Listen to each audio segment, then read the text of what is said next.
Alright, so video शुरू करने से पहले हमें वक्त में थोड़ा सा पीछे जाना पड़ेगा। साल था 2015 और मेरा डेली रूटीन कुछ ऐसा था। सुबह उठो, फेसबुक पे 2-3 घंटे बर्बाद करो, उसके बाद नहाने जाओ और आपका दिल करे तो पढ़ाई कर लो, लेकिन अक्सर मेरा दिल करता नहीं था। इसके बाद वेली हरकतें करो और मैंने 1001 तरीके सीख लिए थे वक्त बर्बाद करने के।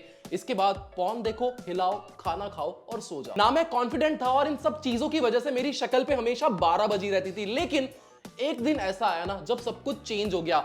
उस दिन के बाद जो लड़का हमेशा अंडर कॉन्फिडेंट रहता था ना, वो नेक्स्ट लेवल कॉन्फिडेंट रहने लग गया। इसके अलावा जिसे किसी से बात करना तक नहीं आता था, वो लड़का कॉन्फिडेंटली वीडियोस बनाने लग गया। अब ये चीज कैसे हुई आपके दिमाग में जरूर आ रहा होगा, तो इसका क्रेडिट जाता है इन 7 हैबिट्स को। ये 7 हैबिट्स ऐसी है जिसने मेरी लाइफ चेंज की। एंड लिखित में ले लो मेरे भाई, ये 7 हैबिट्स आपकी लाइफ भी चेंज कर देगी हमेशा के लिए। सबसे पहली हैबिट जिसने मेरी लाइफ चेंज की थी वो थी ईंट और पानी की बाल्टी। अब आप में से बहुत सारे लोग सोच रहे होंगे कि भाई ये ईंट और पानी की बाल्टी का क्या कनेक्शन है। सो उस वक्त मैं काफी ज्यादा स्किनी था और मेरे पास बिल्कुल पैसे नहीं थे जिम वगैरह जाने के।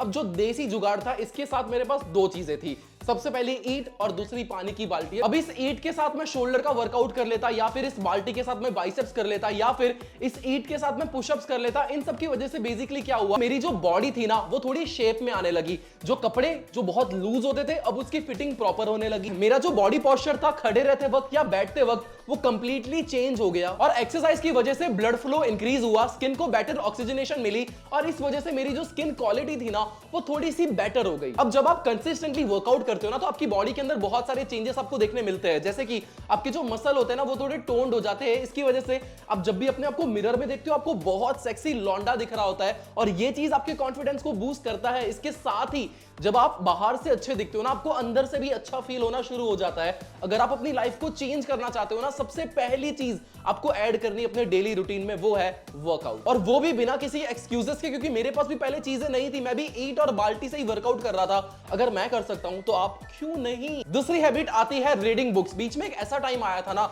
जब मैं डिप्रेशन और एंजाइटी की प्रॉब्लम में फंस गया था। मैं पूरे दिन डिप्रेस रहता था, मैं पूरे दिन सैड रहता था। इसके अलावा या तो मेरे को बस नेगेटिव थॉट आते थे या फिर बस मैं रोता रहता था। एंजाइटी इतनी ज्यादा थी कि मैं डिसीजन तक नहीं ले पाता था। मुझे कुछ पता नहीं चलता था कि मुझे क्या करना है क्या नहीं। और उस वक्त मेरी हेल्प की थी the magic of thinking big ने। मैंने बचपन में बस सुना था यार कि बुक्स हमारी बेस्ट फ्रेंड होती है, लेकिन फील किया ये कुछ साल पहले जब बुक पढ़ना शुरू किया। फ्रॉम द फर्स्ट डे मैंने ये फील किया कि मुझे पॉजिटिव वाइब्स आ रही है। इसके अलावा कुछ दिन बाद मैंने ये भी चेक किया कि मेरा जो फोकस था, जो पहले भटकता रहता था ना, वो अलाइन हो चुका है। मैं बहुत स्ट्रेट सोच पा रहा हूं, बहुत सही सोच पा रहा हूं। जब आप बुक्स पढ़ते हो ना, आपको 3 फायदे तो पक्का होते हैं। सबसे पहली चीज, आपकी जो थॉट प्रोसेस है ना वो बहुत ज्यादा क्रिस्टल क्लियर हो जाती है। दूसरी चीज, आपको बहुत पॉजिटिव वाइब्स आती है। और तीसरी मेन चीज, ये आपके ब्रेन के लिए एक एक्सरसाइज जैसी भी होती है। और इसके बाद मैंने और भी बहुत सारी बुक्स पढ़ी और इन सब की वजह से मेरी डिप्रेशन और एंजाइटी की प्रॉब्लम कहां गायब हो गई ना, मुझे ही पता नहीं चला। लेकिन मैं जब भी किसी को बोलता हूं ना बुक पढ़ने को, वो पता है किस टाइप से पढ़ते हैं। तो जब आप इस टाइप से पढ़ते हो ना, तो इसका फायदा ही क्या है। आप कोई बुक रटने के लिए नहीं पढ़ रहे हो, आपको रोज बस 10 पेज पढ़ने हैं। लेकिन वो 10 पेज पढ़ने के बाद आपको कोशिश ये करनी है कि एटलीस्ट आप उसमें से कुछ चीजें ऐसी है वो अपनी लाइफ में इन्वॉल्व कर लो। और वो 10 पेज आपको याद रहने चाहिए। उसके अंदर की जो कोर चीजें थी वो एक्चुअली आपको पता होनी चाहिए। ऐसा नहीं कि बस आपने पढ़ा और आप भूल गए। तीसरी चीज आती है पर्सनल ग्रूमिंग। अब उस टाइम पे मैंने कभी भी स्किन केयर रूटीन फॉलो नहीं किया था और उसकी वजह से मुझे एक्ने हुए, मुझे टैनिंग हुई, मेरी स्किन डल हो गई। मैंने इसे सॉल्व कैसे किया ना, इस आई बटन पे क्लिक करके आप वो वीडियोस देख सकते हो। हम लॉन्डो को कॉन्फिडेंस आता है 3 चीजों से। सबसे पहली चीज है नॉलेज, दूसरी चीज है लुक्स और तीसरी चीज है पैसा। नॉलेज के लिए हमने बुक्स पढ़ी थी और भी बहुत सारी चीजें कर रहे जिससे हम नॉलेज गेन कर सके। अब बारी थी लुक्स की। जब स्किन क्लियर होती है, आप चमक रहे होते हो, आपकी हेयर क्वालिटी अच्छी होती है, डैंड्रफ वगैरह की प्रॉब्लम नहीं होती, एक्ने वगैरह नहीं होते, आपकी स्किन एकदम क्लीन होती है ना, जब आप अपने आप को मिरर में देखते हो ना भाई साहब, जब सामने दिखता है सेक्सी लौंडा, तब अपने आप आपका जो कॉन्फिडेंस है वो पीक पे जाता है। और जब मैंने मेरी स्किन क्वालिटी और हेयर क्वालिटी को नीचे आते देखा ना, उस वक्त मैंने डिसाइड किया कि अब से मैं मेरी स्किन रूटीन और हेयर केयर रूटीन, इन दोनों चीजों पे बहुत ध्यान दूंगा। डिस्क्रिप्शन में आपको मिल जाएगा मेरा स्किन केयर रूटीन भी और हेयर केयर रूटीन भी। बट विंटर में हेयर की केयर करना थोड़ा ट्रिकी हो जाता है और विंटर्स में हेयर प्रॉब्लम और ज्यादा बढ़ जाती है। हमारा जो स्कैल्प है ये ड्राई हो जाता है, बहुत इची हो जाता है। इसके अलावा आपको फ्लेकी स्किन और डैंड्रफ का प्रॉब्लम भी फेस करना पड़ता है। और जब हमें ये सब होता है ना, हम क्या करते हैं, हम यूज करते हैं chemical loaded anti dandruff shampoo, लेकिन वो शैम्पू आपके बाल और आपके स्कैल्प दोनों की क्वालिटी को डिग्रेड करता है। बट इस विंटर आप डैंड्रफ फ्री नेचुरली रह सकते हो just by using Mamaearth lemon and ginger rain. इनके शैम्पू और कंडीशनर में लेमन है जो डैंड्रफ को ट्रीट करता है, और जिंजर भी है जिसमें एंटी बैक्टीरियल प्रॉपर्टीज होती है। इसके अलावा जिंक पायरिथियोन है जो anti bacterial anti fungal properties के साथ आता है, जो आपके डैंड्रफ को ट्रीट करता है। और इसके कंडीशनर में कोकोनट ऑयल भी है जो आपके बालों को सूद करता है, आपके बालों को स्मूथ करता है, और आपके जो ब्रेकेज है ना इसे प्रिवेंट करता है। आप देख सकते हो मुझे इस टाइप का डैंड्रफ हो रहा था, और जब मैं कोई ऑर्डिनरी शैम्पू यूज करता था मेरे बाल रफ हो जाते थे, बट ये प्रॉब्लम मेरी सॉल्व कर दी Mamaearth lemon and ginger shampoo ने। सबसे पहले अपने बालों को वेट कर लो, उसके बाद अप्लाई करो शैम्पू। ये शैम्पू बालों को जेंटली क्लींस करता है, आपके स्कैल्प को सूद करता है, और सबसे बेस्ट पार्ट ये कंप्लीटली नेचुरल है। अपने हेयर और अपने स्कैल्प पे इसे हल्के हाथों से मसाज करते हुए अप्लाई करो। इसे वॉश करने के बाद बारी है कंडीशनर की, अपने हेयर पे इसे अप्लाई करो। ये आपके हेयर को सॉफ्ट रखेगा, आपके डैंड्रफ को दूर रखेगा, और सबसे बेस्ट ये मेड सेफ सर्टिफाइड है। और इसके बाद आप मेरे बाल देख ही सकते हो ये कितने सॉफ्ट और शाइनी दिख रहे हैं। साथ ही में ये जो डैंड्रफ का प्रॉब्लम था इसने ये भी सॉल्व कर दिया है। इन्हें परचेज करने की लिंक आपको डिस्क्रिप्शन में मिल जाएगी। इसके अलावा यूज कोड मन2023 to get 20% extra off on Mamaearth website. इसके अलावा ये जो प्रोडक्ट्स है ये आपको Amazon, नाइका, फ्लिपकार्ट पे भी इजीली मिल जाएंगे। ऑल्सो मामाअर्थ के प्रोडक्ट्स आपको अपने नियर बाई स्टोर्स पे भी मिल जाएंगे। और एक और चीज, मामाअर्थ से जब भी आप कुछ परचेज करते हो ये आपके ऑर्डर को लिंक कर देते हैं एक ट्री के साथ, और इनका एम है to grow 1 million trees by 2025। चौथी हैबिट आती है नोटिंग माय टाइम। पता है बचपन से हमें अधूरी चीजें सिखाई गई है। बचपन से हमें ये कहा है कि आप जो भी पैसे उड़ाते हो ना उसका हिसाब लिखा करो, ताकि आपको पता रहे कि आप फालतू एक्सपेंस कहां पे कर रहे हो। लेकिन कभी भी किसी ने हमें टाइम की वैल्यू नहीं बताई। बट एक्चुअली पैसों से ज्यादा इंपॉर्टेंट टाइम है मेरे भाई, क्योंकि जो उड़ाया हुआ पैसा है ना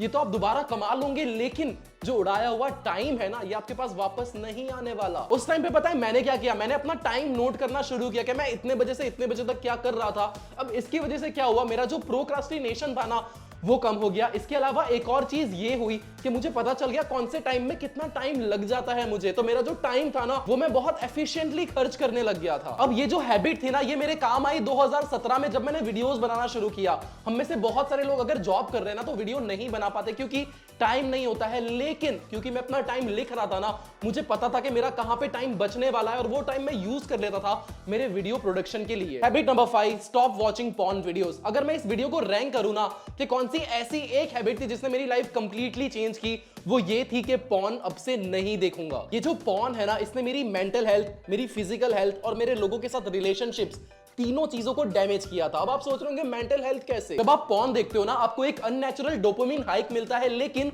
वो उतना ही जल्दी नीचे भी आता है। जो लोग रोज पॉर्न देखते हैं ना उनके लिए ये काइंड ऑफ एक ड्रग्स जैसा हो जाता है। अगर आप नहीं देखोगे आपका दिन गुजर ही नहीं पाएगा। जब आप हेवीली एक्सपोज रहते हो ना पॉर्न की तरफ, तब बेसिकली क्या होता है आपके ब्रेन का वो पार्ट जिसमें विल पावर या फिर जो डिसीजन मेकिंग कैपेबिलिटीज होती है ना वो श्रिंक होने लग जाती है। आपके दिमाग में पॉर्न प्रिंट हो जाता है, बस आप हमेशा पॉर्न पॉर्न पॉर्न यही सोचते रह जाते हो, और आपकी जो प्रोडक्टिविटी है ना वो नीचे आ जाती है। एंड सबसे वर्स्ट चीज, आपको लोगों से ज्यादा पॉर्न में इंटरेस्ट आने लग जाता है। अब बात करते हैं ये आपकी फिजिकल हेल्थ कैसे बिगाड़ती है। जब आप पॉर्न देखते हो तो ऐसा तो है नहीं कि आपने पॉर्न देखा और हो गया, नहीं ना। इसके बाद हम क्या करते हैं, इसके बाद हम कुछ और गतिविधियां करते हैं। उसकी वजह से बेसिकली ये होता है जब आप रेगुलरली मास्टरबेशन करते हो ना तब आपके सिर के बाल से लेके पैरों के नाखून तक सबके ऊपर एक नेगेटिव इंपैक्ट आता है। और पॉर्न आपके रिलेशंस को कैसे बिगाड़ता है, जब आप पॉर्न देखते हो ना आप आइसोलेटेड रहने लग जाते हो। इसके अलावा आप लोगों से दूर रहते हो क्योंकि सबके साथ तो पॉर्न नहीं देख सकते ना, आप एक अकेला कमरा ढूंढते हो। इसकी वजह से क्या होता है आप बेसिकली लोगों से कट रहे हो, लोग आपसे बात करना चाहते हैं लेकिन आप उन्हें कंप्लीटली अवॉइड कर रहे हो। इसके अलावा आप पॉर्न में ऐसी ऐसी चीजें देखते हो, फिर अपने पार्टनर से उस चीजों की उम्मीद करते हो जो बहुत ज्यादा अजीब है। एंड मेरी लाइफ का बेस्ट डिसीजन ये था कि आज से पॉर्न नहीं देखूंगा।